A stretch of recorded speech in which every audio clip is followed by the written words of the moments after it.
नमस्कार, welcome to my YouTube channel. ये part 8 है क्लास 5th का एनसीईआरटी जो आपकी, और पार्ट है वो दिन भी क्या दिन थे, वे दिन भी क्या दिन थे। ठीक है, इसके लेखक हैं आइजैक असिमोव। आइजैक असिमोव है और एक विज्ञान कथा ये, इसको हम अभी रीड करेंगे। देखिए, सुनिए। घटना खास महत्वपूर्ण थी, वरना कुमू अपनी डायरी में उसे क्यों लिखती। अपनी डायरी में उसने 17 मई सन 2155 की रात को लिखा, आज रोहित को सचमुच की एक पुस्तक मिली है। देखिए, घटना महत्वपूर्ण करता है कि खास यानी बहुत ही खास थी, इसलिए तो कुम्मी ने वो जो घटना थी वो अपने डायरी में लिखी है।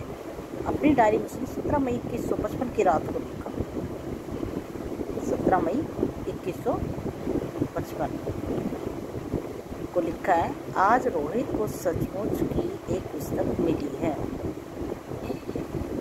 कि आज रोहित को एक पुस्तक मिली है। वह पुस्तक बहुत पुरानी थी। कुम्मी के दादा ने बताया कि जब वे बहुत छोटे थे तब उनके दादा ने कहा था कि उनके ज़माने में सारी कहानियाँ कागज़ पर छपती थी और पढ़ी जाती थी। पुस्तकों में पृष्ठ होते थे जिन पर कहानियाँ छपी होती थी। हर पृष्ठ पढ़ने के पश्चात दूसरा पृष्ठ पलटकर आगे पढ़ना होता था। सारे सब स्थिर होते थे, चलते नहीं थे, आजकल पर्दे पर चलते हैं। यानी कह रहा है कि कहानी जो है वो बहुत आगे की है, ठीक है, और जो उसने कहानी पढ़ी थी वो बहुत पीछे की थी, यानी आज के ज़माने की। ठीक है, कि वह पुस्तक बहुत पुरानी थी। कुम्मी के दादा ने बताया था कि जब वो बहुत छोटे थे तो उनके दादा कहते थे, यानी जब कुम्मी के दादा छोटे थे तो उनके दादा ने बताया था कि ये किस किताबें उनके ज़माने की कहानियाँ हैं, और उनके ज़माने में ये कहानियाँ छपती थी और पढ़ी जाती थी। पुस्तकों में पृष्ठ होते थे और वो पन्ने पलटकर उनको पढ़ना पड़ता था। सारे सब स्थिर होते थे, जैसे कि अब ये पुस्तक है, ठीक है, और ये जो कहानी है, ये जो बात बताई जा रही है बहुत आगे की है, और ये जो आजकल की कहानी, क्योंकि यह अब पुस्तकें छपती हैं। सारे स्थिर रहते थे, चलते नहीं थे, जैसे आजकल पर्दे पर चलते हैं। रोहित ने कहा था, कितनी पुस्तकें बेकार जाती होंगी, एक बार पढ़ी और फिर बेकार हो गई। यानी रोहित ने कहा कि कितनी पुस्तकें बेकार जाती होंगी, पढ़ा और बेकार। अब तो हमारे टेलीविज़न के पर्दे पर न जाने कितने पुस्तकों की सामग्री आ जाती है, और फिर भी यह पुस्तक एक नई की नहीं रहती है। यानी अब हमारे पर्दे जो हैं, टेलीविज़न के पर्दे जो है वो कितने वो पुस्तकें जो है वो हमारी नई की नहीं रहती है। ठीक है, यानी हार्ड कॉपी, आप सॉफ्ट कॉपी जिसको आप बोलते हो, उसकी बात हो रही है कि वो ना तो फटती है और ना ही मिटती है।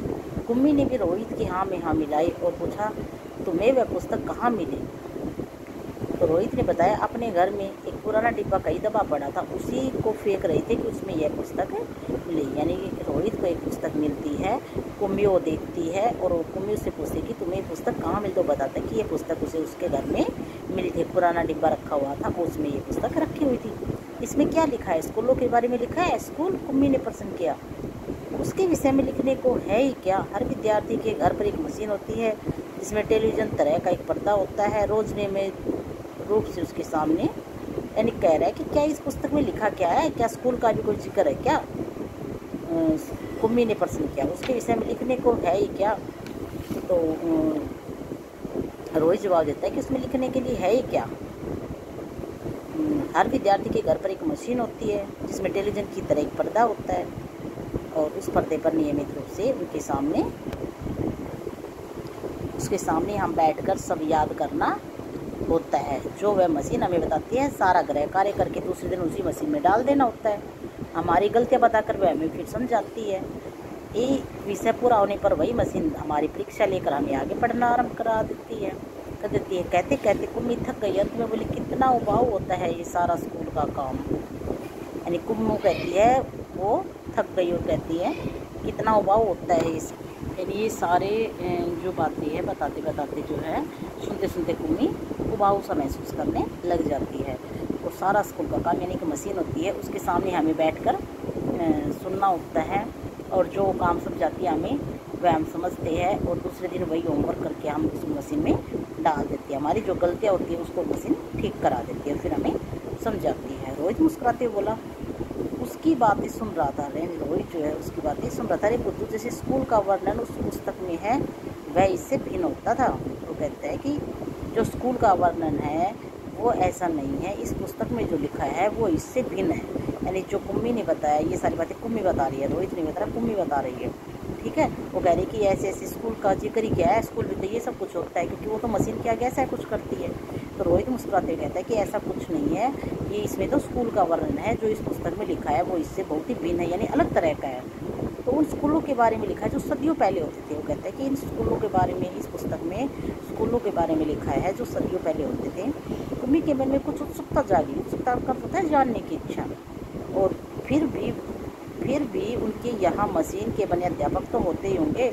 और कुम्मी के मन में जानने की इच्छा जागी और कहते हैं कि फिर भी उनके वहाँ या मशीन यानी मशीन के बने अध्यापक तो होते ही होंगे। वो सोचे कि जैसे कि अब हमें फ़ोन पे टीचर्स पढ़ाते हैं वैसे ही तो होंगे। कुम्मी को याद आया कि एक बार जब उसे भूगोल में रोज़ वही गलतियाँ होने लगी थी, उसकी माँ ने मूल्य के अध्यक्ष को बताया था। तब एक आदमी आया था और उसने उस मशीन के पुर्जे अलग कर दिए थे। तब उसने मन ही मन यह मनाया था कि आदमी इस बोर करने वाले अध्यापक को पुनः जोड़ न पाए तो उसे हमेशा के लिए छुट्टी मिल जाए। लेकिन उस आदमी ने मशीन को फिर से जोड़कर उसकी माँ को बताया था। लगता है मशीन के भूगोल की चक्की कुछ तेज़ रफ्तार पर थी, सो आपकी लड़की के लिए उसे समझना कठिन हो गया था। मैंने अब उसकी गति कुछ धीमी कर दी है, सो आशा है अब ठीक रहेगा। फिर कहती है कुम्मी को एक बार याद आया कि जब उसको भूगोल में रोज़ गलतियाँ कर रही थी, वो डेली गलतियाँ होने लगी थी, उसकी माँ ने मोहल्ले के अध्यक्ष को बुलाया था। तब उस आदमी ने आकर उस मशीन के पुर्जे अलग कर उसको दोबारा से जोड़ दिया। कुम्मी मन ही मन सोचती थी कि उसको दोबारा ना जोड़े, क्योंकि उसको हमेशा की छुट्टी मिल जाएगी। तो उसने बताया था कि इसके भूगोल की जो चक्की थी वो ज़्यादा तेज़ गति पर थी, इसलिए आपकी लड़की को समझने में कठिनाई हो रही थी और मैंने अब उसकी गति धीमी कर दी है। अब इसको आशा है कि इसको आराम से समझ आ जाएगा। कुम्मी को उसी समय भूगोल का सबक सीखने बैठ जाना पड़ा था। मन ही मन वह उस मशीनी अध्यापक को कोसती रही। मन ही मन यानी जो मशीनी अध्यापक आया था ठीक करने के लिए, उसको वह कोसती रही, यानी ताना देती रही मन की, क्यों इसको ठीक किया। तभी रोहित ने सोचने के सिलसिले को तोड़ा, यानी रोहित ने उसके सोचने के सिलसिले को तोड़ा और बोला, हाँ तब अध्यापक तो होते थे परंतु मशीन नहीं, स्त्रियाँ और पुरुष होते थे। वो बताते हैं कि तब अध्यापक होते थे लेकिन मशीन नहीं होती थी, स्त्रियाँ और पुरुष होते थे, यानी रियल स्त्री और पुरुष होते थे। क्या कहा, कोई स्त्री या पुरुष इतने सारे विषय हमें सिखा सकता है?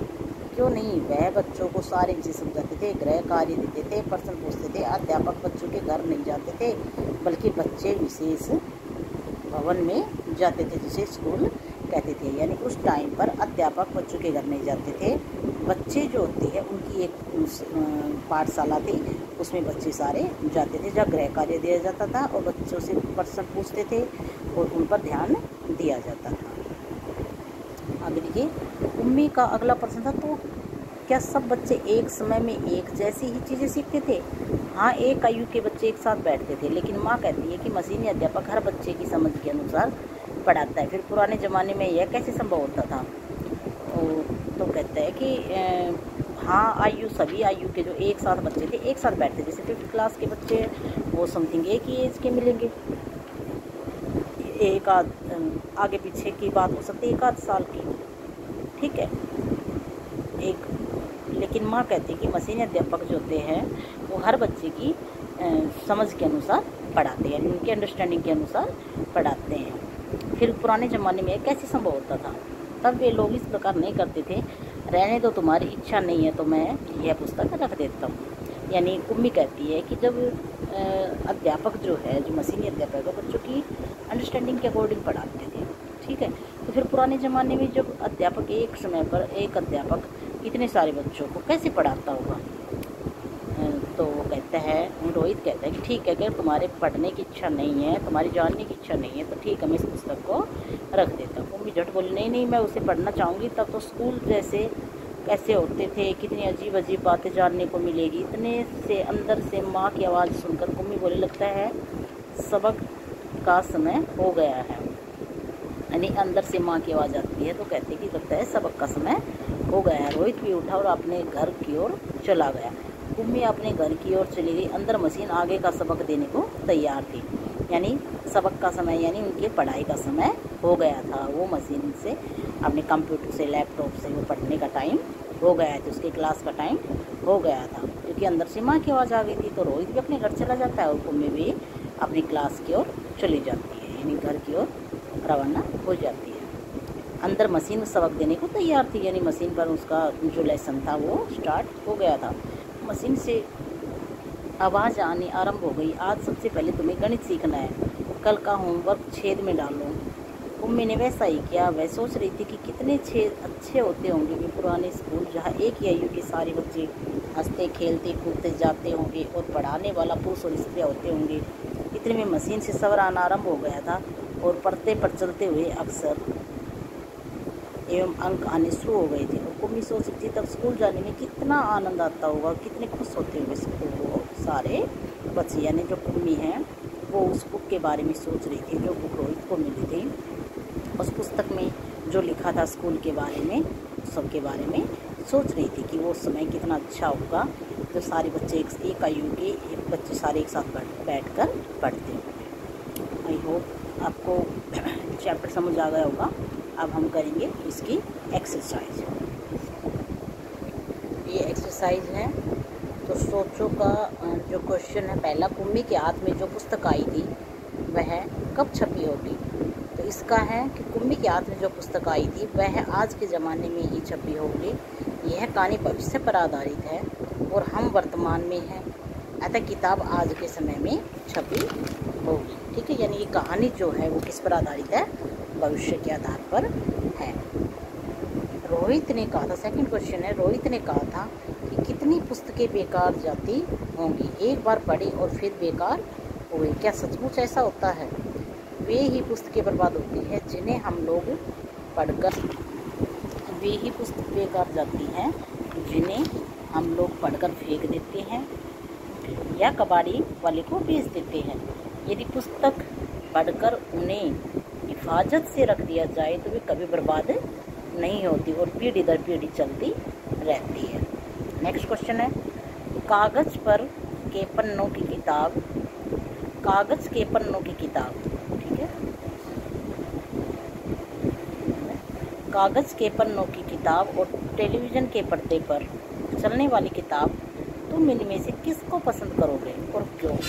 हम कागज़ के पन्नों को पसंद करेंगे क्योंकि वह हमेशा पास रहेगी, उसे पढ़ने व इधर उधर ले जाने में आसानी रहेगी। ऐसी किताबों को एक से अधिक बार भी पढ़ा जा सकता है। यह सब बातें टीवी पर चलने वाले पर्दे पर नहीं मिलती।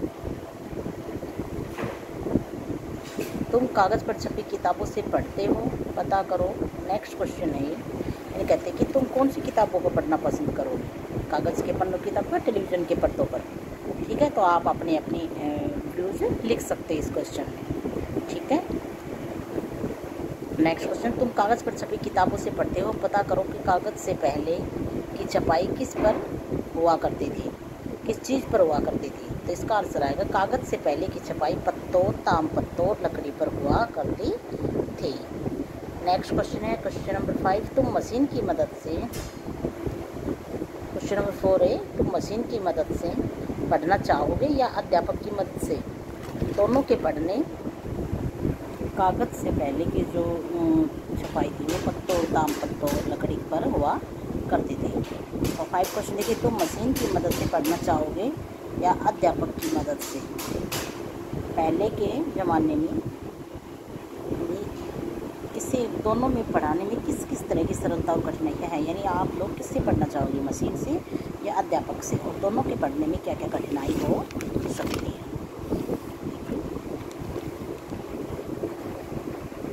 हमें अध्यापक से पढ़ना ज़्यादा आसान और अच्छा लगेगा क्योंकि हमारी मुश्किलों का हल तुरंत ही विस्तारपूर्वक व अलग अलग तरीक़ों से बता सकते हैं। मशीन से यह ज्ञान मिलना मुश्किल हो जाएगा। एक अध्यापक सभी विषय नहीं पढ़ा सकते हैं, इसके विपरीत मशीन से सभी विषयों को पढ़ा जा सकता है। ठीक है, यानी हमें आसान भी लगता है। मशीन के बारे में बताया गया और अध्यापक के बारे में बताया कि हमें अध्यापक से पढ़ना ज़्यादा आसान लगता है और अच्छा लगेगा, क्योंकि हमारे मुश्किलों को तुरंत ही विस्तारपूर्वक व अलग अलग तरीक़ों से बता सकते हैं। फिर मशीन के बारे में बताया कि मशीन से यह ज्ञान मिलना मुश्किल हो जाएगा, एक अध्यापक सभी विषय नहीं पढ़ा सकते हैं। इसके विपरीत मशीन से सभी विषयों में पढ़ा जा सकता है। ठीक है, यानी अध्यापक से पढ़ने के लिए तो हमें अलग अलग अध्यापकों से पढ़ना पड़ेगा, और मशीन जो है वह एक ही विषय पर सभी विषयों पर एक ही मशीन बता देती है। आगे देखिए, वो दिन भी क्या दिन थे। क्वेश्चन है, बीते दिनों की प्रशंसा में कही जाने वाली यह बात तुमने कभी किसी से सुना है? अपने बीते हुए दिनों के बारे में सोचो और बताओ कि उनमें से किस समय के बारे में तुम वे दिन भी क्या दिन थे कहना चाहोगे। इसका आएगा, जब हम छोटे थे तब सभी हमसे प्यार करते थे, साथ ही हमारी इच्छा माता पिता द्वारा पूरी की जाती थी। उन्हीं दिनों के लिए हम कहना चाहेंगे कि वो दिन भी क्या दिन थे।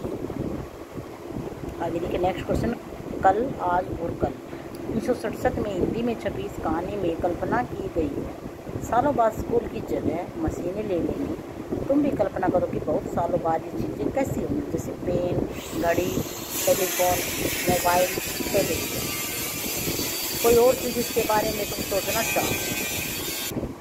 सबसे पहले हम पढ़ेंगे पेन के बारे में। आने वाले समय में हो सकता है कि लिखने के लिए पेन को पकड़ने की ज़रूरत हो न पड़े।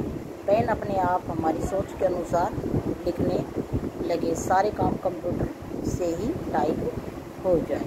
ठीक है, यानी आने वाले समय में हो सकता है कि हमें पेन पकड़ने की ज़रूरत ना हो, और सारे जो काम हैं वो कंप्यूटर से ही हो जाए। इसमें मैं जो है